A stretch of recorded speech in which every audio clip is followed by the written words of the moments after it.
Alors bonjour Daniel. Bonjour. Tu nous montrais un livre, est-ce que tu peux nous en dire plus? Oui, ça s'appelle Comment Google mangera le monde. C'est un livre qui décrypte comment Google a pu faire tout cet argent en ne vendant rien, puisque Google vend pratiquement rien.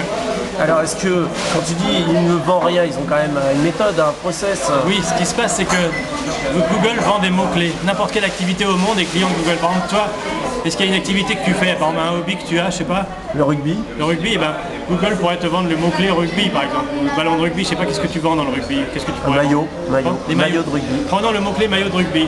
Peut-être qu'aujourd'hui il est à 2 €. Et bien Google pourrait t'acheter un jour et dire voilà, si votre société qui vend des maillots de rugby, si vous voulez être en tête, il faut payer 2,10 €.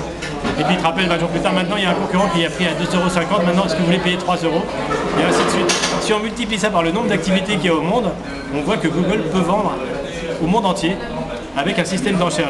On paye toujours plus cher, de toute façon c'est pas compliqué. Et c'est avec ce modèle que Google a eu pendant plusieurs années un chiffre d'affaires qui doublait. Enfin c'est une enquête assez passionnante, presque un roman policier. Alors très bien, un roman policier. Qu'est-ce qu'on trouve exactement dans ce roman, ce livre? On trouve en fait pourquoi énormément Google a un petit peu décomposé sur toutes les facettes. Pourquoi Google n'a pas d'autre solution que de tirer le tapis sous les pieds de Microsoft par exemple.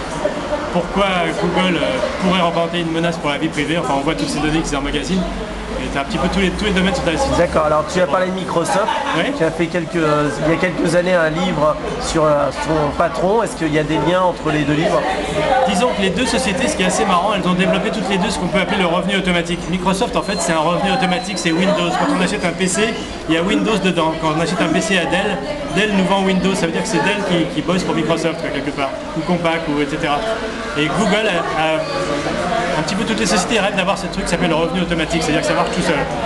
Et Google a poussé ça au paroxysme parce que là, eux ils vendent rien, enfin ils vendent des pubs, ils vendent pas de produits, ils vendent pas d'appareils ou de verre ou quoi que ce soit. Google a le revenu automatique parfait puisque tout le monde veut être présent sur Google et est prêt à payer plus pour être présent sur Google, sur les pubs. Alors, tu es un écrivain qui est prolixe. Oui. Ta dernière œuvre, c'est l'intégrale Madonna. Madonna, qui est un être quand même très très étonnant, c'est un des êtres extraordinaires de notre époque. Et là, c'est une sorte de dictionnaire, tous les aspects de Madonna sont abordés. C'était un travail de recherche titanesque. Alors, si on cherchait un lien entre Google, Madonna, Microsoft et... Des êtres hors du commun à chaque fois. D'accord. Merci beaucoup et à bientôt. Merci.